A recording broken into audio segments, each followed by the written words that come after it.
pandangan-pandangannya Seneca tentang kehidupan. Ada beberapa pernyataannya Seneca yang menurut saya penting kita renungkan tentang kehidupan. Yang pertama, beliau bilang begini, kadang-kadang hanya untuk hidup kita memerlukan keberanian. Nah, kalimat ini mendalam sebenarnya. Banyak orang yang hidup, tapi sebenarnya dia tidak berani hidup.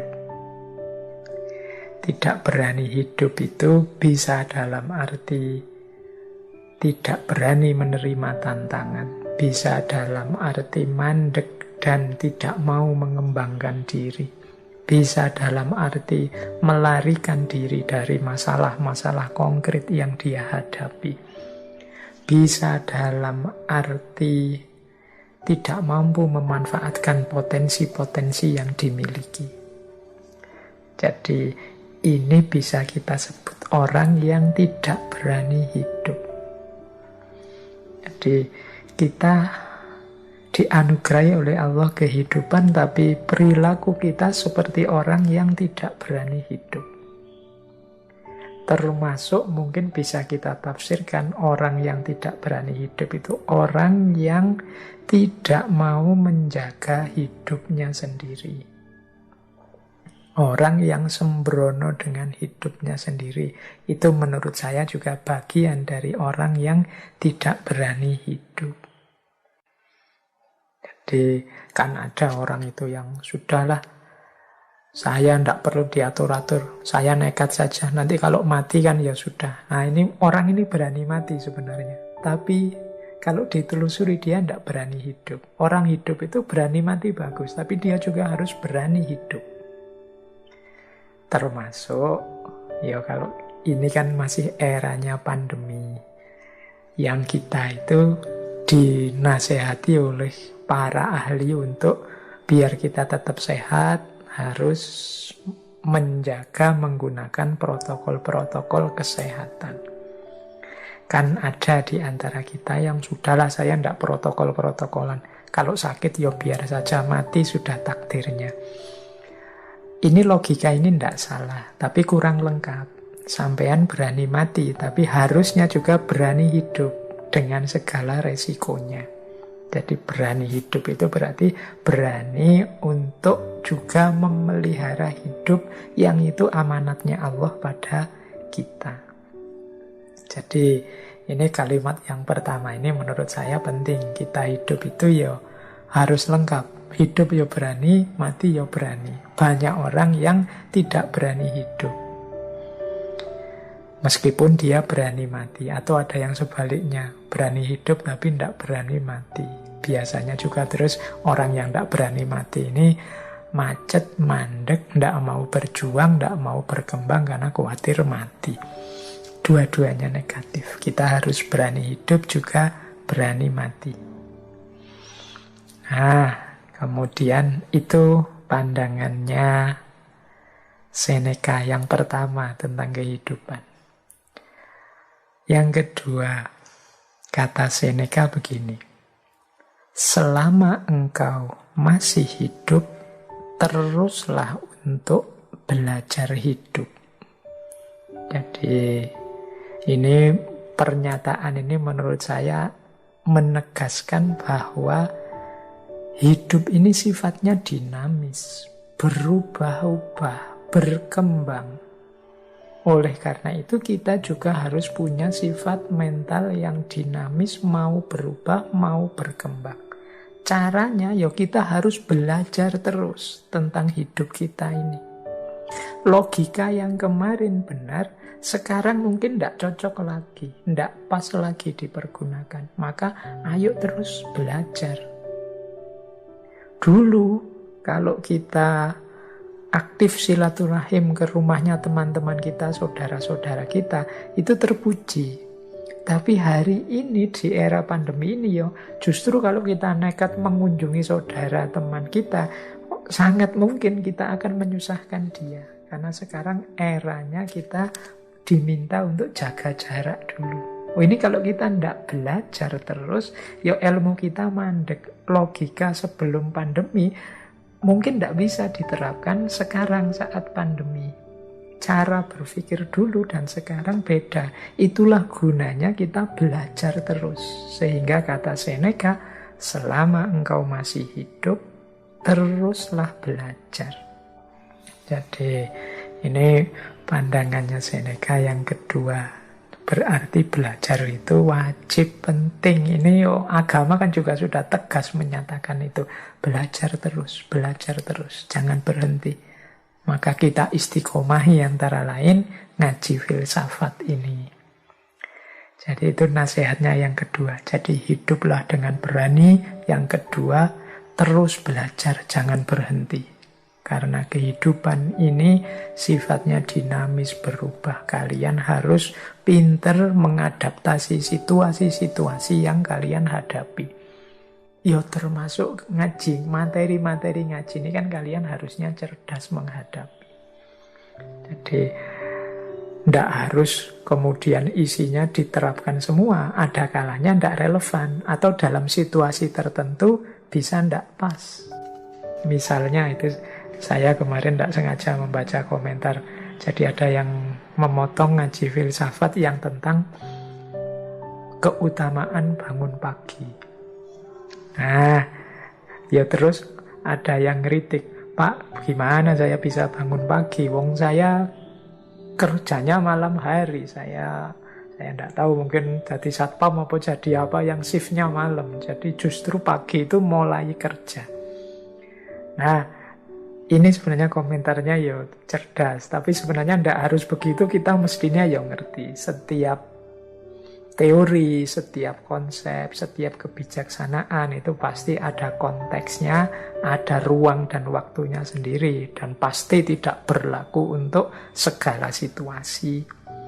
Kalau mungkin kita sedang sakit atau kebetulan habis melekan nonton bal-balan sampai pagi tidak tidur, pagi baru mulai tidur, ya nasihat untuk bangun pagi tadi ya jadinya tidak relevan. Dan teman-teman mestinya ya bisa belajar ini. Justru akan lucu kalau tiba-tiba diterapkan saja di segala situasi tanpa kecuali. Ya nanti kita akan susah sendiri. Jadi ini tidak bisa kemudian disebut, wah tidak konsisten Mbak. Tadi bilangnya harus bangun pagi, sekarang boleh tidak bangun pagi. Ini bukan urusan konsisten, tidak konsisten. Jadi pandangan bangun pagi utama dan mulia itu umumnya dalam kondisi normal. Dalam kondisi-kondisi khusus tertentu, ya tidak harus berlaku begitu kalau memang tidak bisa diterapkan. Ini loh yang disebut kebijaksanaan itu. Ngerti situasi, ruang, dan waktunya. Jadi selama engkau masih hidup, teruslah belajar. Jadi itu nasihatnya Seneca yang kedua. Yang ketiga, yang tentang kehidupan. Beliau bilang begini, hidup itu panjang kalau engkau tahu cara menggunakannya. Nah, kita ini kan sering mengeluh umur kita pendek. Waktu kita terbatas. Kata Seneca justru sebaliknya, kalian itu masih diberi kesempatan oleh Allah, oleh Tuhan untuk hidup hari ini. Itu sebenarnya manfaatkanlah sebaik-baiknya. Sampai di titik kalian puas dengan hidup yang kalian jalani. Kalau kalian bisa cara memanfaatkan detik per detik usiamu itu, insya Allah hidupmu itu sebenarnya rasanya akan panjang. Jadi hidup itu panjang kalau kita tahu cara menggunakannya. Tapi kalau kita tidak tahu cara memanfaatkan hidup ini semaksimal mungkin, detik per detik, jam per jam, hari per hari, minggu per minggu, bulan per bulan, ya hidup ini rasanya pendek. Biasanya terus kita kaget-kaget. Waduh, sudah tanggal 1 lagi ini. Sudah ganti bulan ini, tidak terasa sudah seminggu ini, tidak terasa sudah. Kita akan selalu begitu kaget terus. Itu menandakan kita belum memanfaatkan waktu kita sebaik mungkin. Ini nanti yang mengesankan, ternyata waktu itu hari ini semakin cepat ya rasanya. Enggak, waktu itu tetap sama. 1 jam ya tetap 60 menit, 1 bulan tetap 30 hari. Hanya saja terasa pendek karena kita lewatkan begitu saja. Jadi rumus hidup yang ketiga kalau versinya Seneca, yuk kita manfaatkan waktu hidup kita manfaatkan detik per detik, segala fasilitas yang kita dapat sebaik mungkin, sehingga kita tidak menyesal. Jadi karena hidup itu panjang. Kalau tidak, itu nanti berlaku kalimat selanjutnya. Saat kita menunggu kehidupan itu sendiri berlalu. Jadi kita terlalu lama nunggu, kita terlalu lama menunda, kita terlalu banyak cari alasan-alasan untuk melakukan sesuatu, kebaikan, kebenaran, kemanfaatan. Akhirnya hidup itu berlalu. Jadi kita itu kan sering nawar sesuatu yang harusnya segera kita lakukan. Pingin saya rasanya mumpung WFH ini banyak nulis, atau banyak membaca, atau memperbanyak ibadah. Itu sampai pandemi ini hampir 2 tahun. Yo, mungkin masih ada yang levelnya masih ingin saja. Masih rencana-rencana saja sejak dulu. Target baca bukunya masih tidak nyampe, pingin nulis juga tidak jadi-jadi, ibadahnya yo masih sama kayak zaman dulu sebelum pandemi. Ini kita terus membuat alasan-alasan, bikin excuse, tapi kan, ya wis, akhirnya kita ndak punya ndak mampu memanfaatkan hidup kita sebaik mungkin. Rasanya umur kita ini pendek. Jadi saya lupa itu pernah di salah satu kitab itu disebut ciri-cirinya akhir zaman itu waktu terasa semakin pendek. Waktu terasa semakin pendek itu bisa nama lain dari kita yang semakin tidak mampu menggunakan waktu secara bermanfaat. Wong kita kalau pegang HP itu, sekali pegang itu bisa jam-jaman kan, buka ini, buka itu, lihat video ini, video itu, lihat, terus tiba-tiba sudah sore, tiba-tiba sudah malam, tiba-tiba sudah waktunya tidur, terus begitu umur kita tambah. Baik, jadi itu rumus selanjutnya. Saat kita menunggu kehidupan itu sendiri kemudian berlalu. Kita kehilangan momen, kita kehilangan kesempatan. Yang terakhir, ini pesannya Seneca tentang kehidupan. Sebagaimana dongeng, demikian pula kehidupan. Yang penting bukan panjangnya, namun baiknya. Jadi ini pesan untuk kita, hidup ini jangan hanya fokus pada panjang pendeknya, tapi juga kualitas isinya.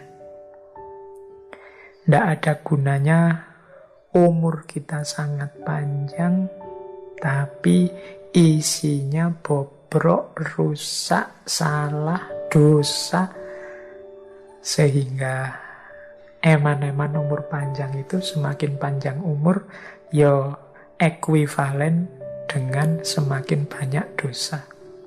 Jadi panjang pendek itu tidak penting, yang penting kualitasnya, baik atau buruknya. Itulah kunci dari hidup. Jadi kita dapat beberapa pelajaran dari Seneca tentang kehidupan. Yang pertama, mari hidup dengan berani. Mari terus belajar. Kemudian mari kita manfaatkan, gunakan hidup kita sebaik mungkin. Semoga kehidupan kita adalah hidup yang berkualitas, yang nantinya tidak kita sesali. Kita puas dengan hidup kita, kita lega dengan hidup kita karena sudah kita perjuangkan semaksimal mungkin sesuai yang kita tahu dan kita mampu.